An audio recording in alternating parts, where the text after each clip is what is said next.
Hi, welcome to voice of cake. ഇന്ന് ഞാനല്ല കേട്ടോ. നമ്മൾ സംസാരിക്കുന്നത് ഇന്ത്യയിലെ പ്രധാനപ്പെട്ട 5 സ്കൂട്ടേഴ്സിനെ പറ്റിയാണ്, ഇലക്ട്രിക്കൽ സ്കൂട്ടേഴ്സിനെ പറ്റി.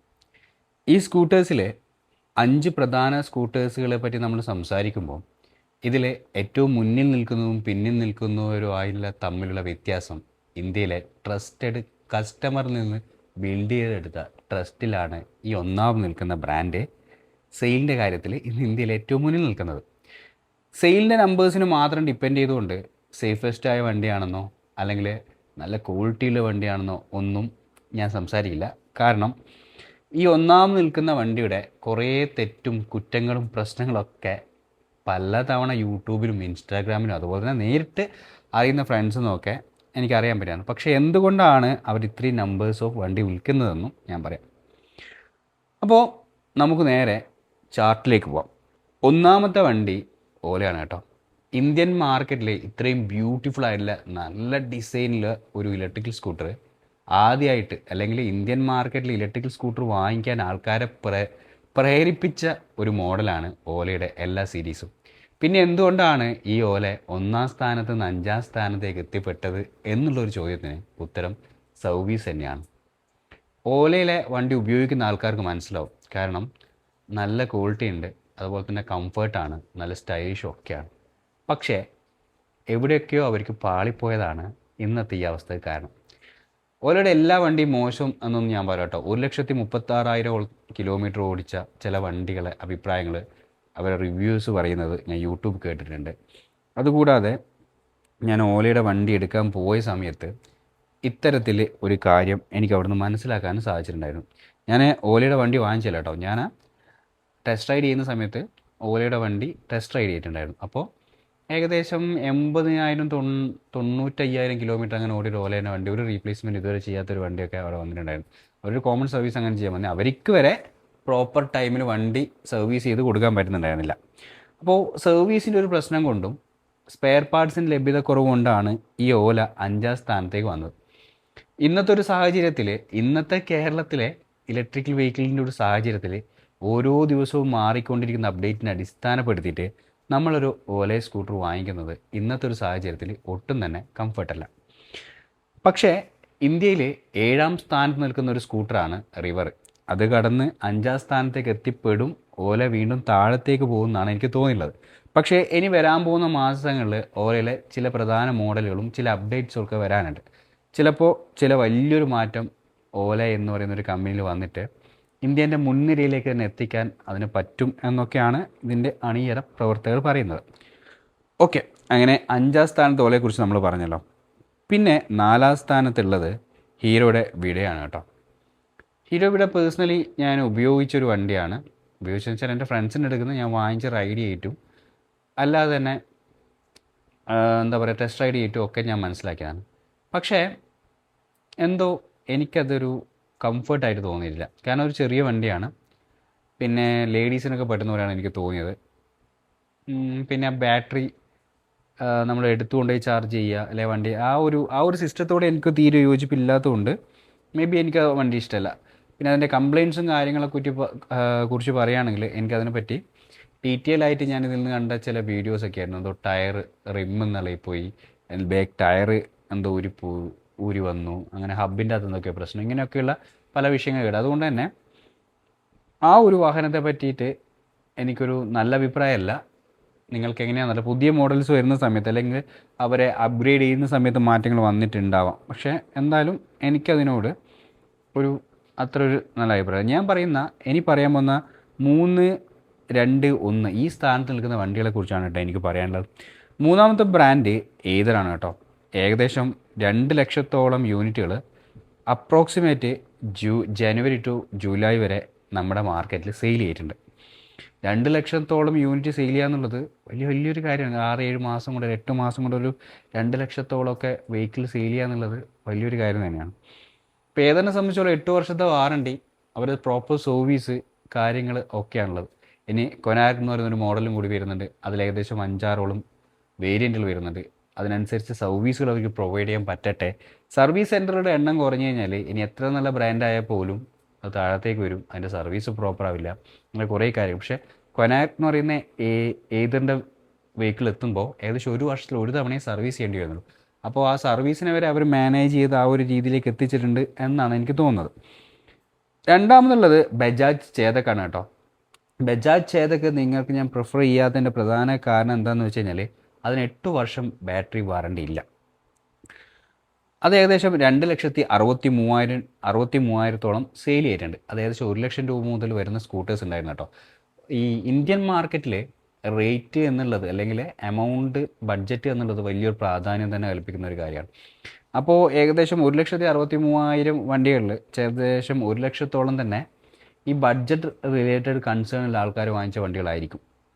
കാരണം ബഡ്ജറ്റ് റിലേറ്റഡ് ആയിട്ട് കൺസേൺഡ് ചെയ്തിട്ട് ബജാജിലേക്ക് ഏതൊർ എടുക്കാൻ പറ്റാതെ ബജാജിലേക്ക് എത്തിപ്പെടുന്ന ആൾക്കാരുണ്ട്. അപ്പോൾ ബജാജിൻ്റെ വാഹനങ്ങൾ മോശമൊന്നുമല്ല കേട്ടോ പറയുന്നത്. നല്ല ബിൽഡ് ക്വാളിറ്റിയാണ്, മെറ്റൽ ബോഡി ഉണ്ട്, പിന്നെ ഹബിൽ വരുന്ന മോട്ടേഴ്സ്, അതിൻ്റെ ഒരു ഗിയർ, ഒരു സാധാരണ ബെൽറ്റ് ഡ്രൈവ് അല്ലാതെ ഒരു ഗിയർ മെക്കാനിക്സ് ഒക്കെ ഉപയോഗിച്ച് അതൊക്കെ ഒരു നല്ല കാര്യമാണ്. ബെൽറ്റ് പൊട്ടിപ്പോകുന്ന പോലത്തെ പ്രശ്നങ്ങളുണ്ടാവില്ല. അങ്ങനെ കുറേ കാര്യങ്ങളൊക്കെ ഉണ്ട്. അതങ്ങനെ നല്ല കാര്യങ്ങളൊക്കെ ഉള്ളൊരു മോഡലും കൂടിയാണ്. പക്ഷേ 8 വർഷത്തെ വാറണ്ടി പ്രൊവൈഡ് ചെയ്യുന്നില്ല. ചില സർവീസ് സെൻറ്ററിലുള്ള ഇഷ്യൂസ്, ഇതൊക്കെയാണ് ഇതിനെപ്പറ്റി പറയാനുള്ള കാര്യങ്ങൾ. 8 വർഷത്തെ വാറണ്ടി ഇല്ലാത്തത് കൊണ്ട് മാത്രം ലിസ്റ്റ് ഔട്ട് ചെയ്യപ്പെടുന്ന ഒരു വണ്ടിയാണ്. പിന്നെ ഇന്ത്യൻ മാർക്കറ്റിൽ ഏറ്റവും മുന്നിൽ നിൽക്കുന്നത് TVS ആണ് കേട്ടോ. ഏകദേശം 3,07,600 വണ്ടികൾ കഴിഞ്ഞ 8 മാസം കൊണ്ട് സെയിൽ ചെയ്തിട്ടുണ്ട്. എന്തുകൊണ്ടാണ് TVS ഇത്രത്തോളം വണ്ടി സെയിൽ ചെയ്തതെന്ന് ചോദിച്ചാൽ നല്ല വണ്ടി ആയതുകൊണ്ടല്ല കേട്ടോ. എൻ്റെ ഫ്രണ്ട് 2023-ലോ 2024-ലോ ഒരു വണ്ടി എടുത്തിട്ടുണ്ടായിരുന്നു. ആ വണ്ടി 2 തവണ ബാറ്ററി റീപ്ലേസ് ചെയ്തിട്ടുണ്ട് കേട്ടോ. അതുപോലെ തന്നെ ഷോക്ക് അബ്സോർബർ മാറ്റിയിട്ടുണ്ട്. അങ്ങനെ കുറേ കാര്യങ്ങൾ അതിൽ ചെയ്തിട്ടുണ്ട്. ഷോക്ക് അബ്സോർബറെല്ലാം കോമൺലി ആണെന്ന് വിചാരിക്കാം. പക്ഷേ ബാറ്ററി 2 ടൈംസ് മാറ്റുക എന്ന് പറയുമ്പോൾ എനിക്കൊരു TVSൻ്റെ വണ്ടി, പക്ഷേ TVS എന്നുള്ള ബ്രാൻഡ് ആ 2 തവണ പ്രോപ്പർലി മാറ്റി കൊടുത്തു. സർവീസിൽ വേറെ ഇഷ്യൂസ് ഒന്നും വരാതെ. ഈ 2 രീതി ചിന്തിക്കാം കേട്ടോ. 2 തവണ ബാറ്ററി ഡാമേജ് ആയി എന്നുള്ളത് ഒരു കസ്റ്റമറെ സംബന്ധിച്ചോളം. പക്ഷേ 2 തവണ ബാറ്ററി ഡാമേജ് ആയിട്ടും ബാറ്ററി ഫുള്ളി റീപ്ലേസ്മെൻറ്റ് ചെയ്ത് കൊടുത്തിട്ടുണ്ട് TVS എന്ന് പറയുന്ന ബ്രാൻഡ്. അപ്പോൾ അവർ വാറണ്ടി ആൻഡ് സർവീസിൽ വളരെ നന്നായിട്ടാണ് പ്രവർത്തിക്കുന്നതെന്നാണ് ഇവൻ്റെ ഒരു അഭിപ്രായത്തിൻ്റെ അടിസ്ഥാനത്തിൽ ഞാൻ മനസ്സിലാക്കുന്നത്. മേ ബി നിങ്ങൾക്ക് ഇത്തരത്തിൽ TVSൻ്റെ സർവീസ്, അവരെ വാറണ്ടി പ്രൊവൈഡ് ചെയ്യുന്നതിൽ ഇഷ്യൂസ്, അവരെ സ്പെയർ പാർട്സ് കിട്ടാനുള്ള ക്ഷാമം, ഇങ്ങനെ എന്തിനെക്കുറിച്ചെങ്കിലും നിങ്ങൾ ഫീൽ ചെയ്യുന്നുണ്ടെങ്കിൽ നിങ്ങളെ കമൻറ്റ്സ് ഇടണം കേട്ടോ. എവിടെയാണ്, ഏത് ഷോറൂമിലാണ്, അല്ലെങ്കിൽ എവിടെയാണ് ഇത്തരത്തിൽ പ്രശ്നങ്ങൾ നടക്കുന്നതെന്ന് മനസ്സിലാക്കാനും കൂടിയാണ്. എന്തൊക്കെയാണ് ഒരു TVSൻ്റെ iQube കസ്റ്റമേഴ്സ് ഫേസ് ചെയ്യുന്ന ഇഷ്യൂസ്, എന്തൊക്കെയാണ് നെഗറ്റീവ് സൈഡ്, എന്തൊക്കെയാണ് നമുക്ക് പോസിറ്റീവായിട്ട് പറയാനുള്ളതെന്ന് നിങ്ങൾ കമൻറ്റ് ചെയ്യണം. അതുപോലെ തന്നെ ബജാജ് ചേതക്കിൻ്റെയും എന്തൊക്കെയാണ് നെഗറ്റീവ് സൈഡ്, സ്പെയർ പാർട്സ് കിട്ടുന്നില്ല, സർവീസ് പ്രോപ്പർ അല്ലേ, ഇതൊക്കെ. ഞാൻ ഇത്തരം കാര്യങ്ങൾ നിങ്ങൾ കമൻറ്റ് ചെയ്യണമെന്ന് പറയുന്നത് കമൻറ്റ് ബോക്സിലുള്ള നല്ല അഭിപ്രായങ്ങൾ ചിലപ്പോൾ കൂടുതൽ നമ്മളൊരു ടെസ്റ്റ് റൈഡിനേക്കാൾ ഗുണം ചെയ്യും. കുറേ ആൾക്കാർ അഭിപ്രായങ്ങൾ വായിക്കുമ്പോൾ അല്ലെങ്കിൽ കുറേ ജെന്യുവിൻ അഭിപ്രായങ്ങൾ കാണുമുണ്ടാവുന്നത്. ഏതെന്നെ സംബന്ധിച്ചോളം പ്രധാനമായിട്ടും പറയുന്നൊരു പ്രശ്നം spare parts maintenance cost high ആണ്. അങ്ങനെയുള്ള കുറച്ച് കാര്യങ്ങളുണ്ട്. പിന്നെ ഏതെൻ്റെ ചില പാർട്സ്, ഞാനിപ്പോൾ ഉപയോഗിക്കുന്ന വണ്ടിയുടെ സ്റ്റാൻഡിൻ്റെ സ്ക്രൂ വരുന്നൊരു സൈഡ് ഉണ്ടല്ലോ, അവിടെ ഒരു കൊറോഷൻ, എന്താ പറയുക, തുരുമ്പിച്ചൊരു പോർഷനായിട്ട് തുരുമ്പ് വന്നിട്ടുണ്ട് ആ സ്ക്രൂസിൽ. പിന്നെ അതുപോലെ തന്നെ ചില സമയത്ത് ഈ സ്മാർട്ട് എക്കോൾ റൈഡ് ചെയ്യുന്ന സമയത്ത് ചില ദിവസങ്ങളിൽ കുറച്ച് നല്ല മൂവ്മെൻറ്റിൽ ഫാസ്റ്റായി റൈഡ് ചെയ്യുന്ന കാണാം. ചില ഈ സ്പോർട്ട് എക്കോയിൽ ഇടുന്ന സമയത്ത് നമ്മൾ എന്താ പറയുക, റൈഡിങ് നമ്മൾ പ്രതീക്ഷിച്ചൊരു വേഗത കിട്ടാത്ത അവസ്ഥ വരും. ചില ദിവസങ്ങൾ ഈ സെയിം മോഡിൽ പ്രോപ്പർ റൈഡും ചില ദിവസങ്ങൾ അൺപ്രോപ്പർ റൈഡും കിട്ടുന്നു എന്നാണ് ഞാൻ ഉദ്ദേശിച്ചത് കേട്ടോ. അപ്പോൾ ഏതർ എന്ന് പറയുന്ന ഒരു വണ്ടി ഒട്ടും മോശമല്ലാത്ത, ഞാൻ ഇതുവരെ ഉപയോഗിച്ചതിൽ എനിക്ക് 100% സാറ്റിസ്ഫൈഡ് ആയി. ഇതിൽ 100% സാറ്റിസ്ഫൈഡ് ആയ ഒരു വണ്ടി ഏതറാണ്. പക്ഷേ എൻ്റെ സ്പെയർ പാർട്സിൻ്റെ റേറ്റും സർവീസിൻ്റെ ഇനി ഇപ്പോൾ ചെറിയ പ്രശ്നങ്ങൾ ഉണ്ടാവും എന്നൊക്കെ പറയുന്നുണ്ട്. ഇതിൽ എനിക്ക് നിങ്ങളോട് സജസ്റ്റ് ചെയ്യാൻ പറ്റുന്ന ഏറ്റവും നല്ല വണ്ടി ഏതറാണ്. പക്ഷേ അതിലൊരു ചെറിയൊരു സ്റ്റാൻഡ് സൈഡിലൊക്കെ കൊറോഷൻ എഫക്റ്റൊക്കെ കാണും. നിങ്ങളൊന്ന് വണ്ടി എടുത്ത സമയത്ത് നോക്കണം കേട്ടോ. വണ്ടി ഉപയോഗിച്ചൊരു 6 മാസമൊക്കെ കഴിയുമ്പോൾ ഇത്തരത്തിലൊരു തുരുമ്പിക്കുന്നൊരു പ്രശ്നങ്ങളുണ്ടോ എന്നും കൂടി ചെക്ക് ചെയ്യാം. അപ്പോൾ എൻ്റെ അഭിപ്രായത്തിൽ നമുക്ക് ഇപ്പോഴത്തെ മാർക്കറ്റിൽ എടുക്കാൻ പറ്റുന്ന 2 വണ്ടികളാണ്. ഒന്ന് ഏതറും അതുപോലെ തന്നെ റിവർ ഇന്ത്യയും. റിവർ ഇന്ത്യ കഴിഞ്ഞ വർഷം അല്ലെങ്കിൽ ഏകദേശം 27,533 വണ്ടി ഓൾമോസ്റ്റ് സെയിൽ ചെയ്തിട്ടുണ്ട്.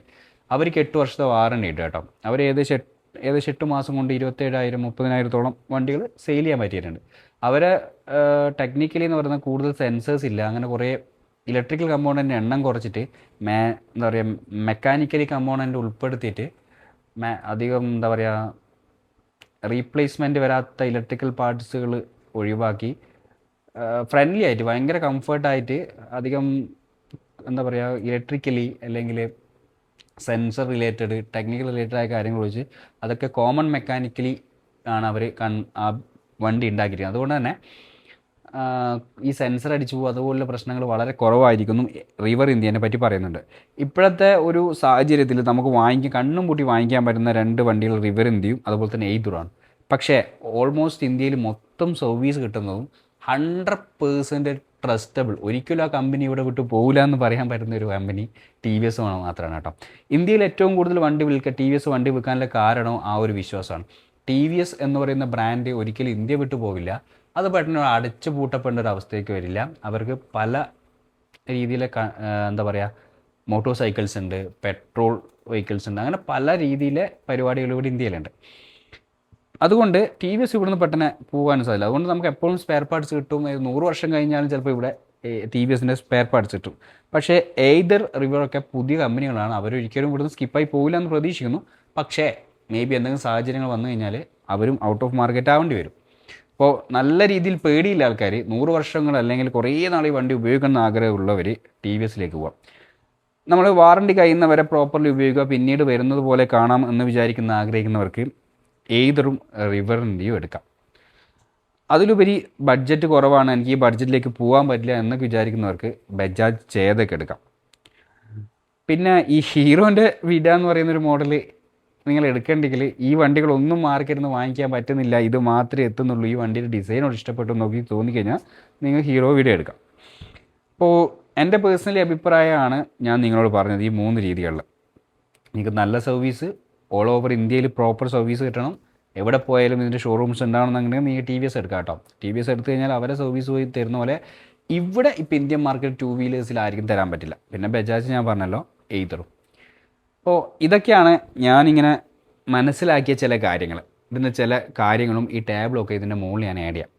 നിങ്ങൾ ഇത്രയും ഞാൻ സംസാരിച്ചതിലും നിങ്ങൾക്ക് മനസ്സിലായ കാര്യങ്ങളിലും അല്ലെങ്കിൽ നിങ്ങളൊരു എന്താ പറയുക നിങ്ങൾക്കൊരു ഇഷ്ടങ്ങളൊക്കെ ഉണ്ടാവുമല്ലോ, അതിൽ ഞാൻ പറഞ്ഞ ഈ 5 സ്കൂട്ടേഴ്സിൽ ഏതാണ് നല്ലതെന്നും ഈ റിവർ ഇന്ത്യയെ പറ്റിയും ഏതിനെ പറ്റിയും നിങ്ങൾക്ക് അറിയുന്ന കാര്യങ്ങൾ കൂടി കമൻറ്റ് ബോക്സിലേക്ക് ആഡ് ചെയ്യുക. ടി വി എസ് ഐക്യൂബിൻ്റെ കസ്റ്റമേഴ്സ് എന്താണ് നിങ്ങൾ ഫേസ് ചെയ്യുന്ന ഇഷ്യൂസ് എന്തെങ്കിലും ഉണ്ടെങ്കിൽ അതുമായിട്ട് ബന്ധപ്പെട്ട കാര്യങ്ങളുണ്ട്. ഇത് പുതിയ വണ്ടി എടുക്കുന്ന ആൾക്കാർക്ക് വളരെ ഉപകാരപ്രദമാവും. അപ്പോൾ ഓക്കെ, വീണ്ടും കാണാം ഇതുപോലൊരു വീഡിയോയിലൂടെ. നിങ്ങൾക്ക് പറ്റുകയാണെങ്കിൽ എൻ്റെ തൊട്ടടുത്ത വീഡിയോസ് കാണുക, അതുകൂടെ തന്നെ എൻ്റെ ചാനൽ സബ്സ്ക്രൈബ് ചെയ്യുക, ലൈക്ക് ചെയ്യുക, ഷെയർ ചെയ്യുക. Okay, bye bye.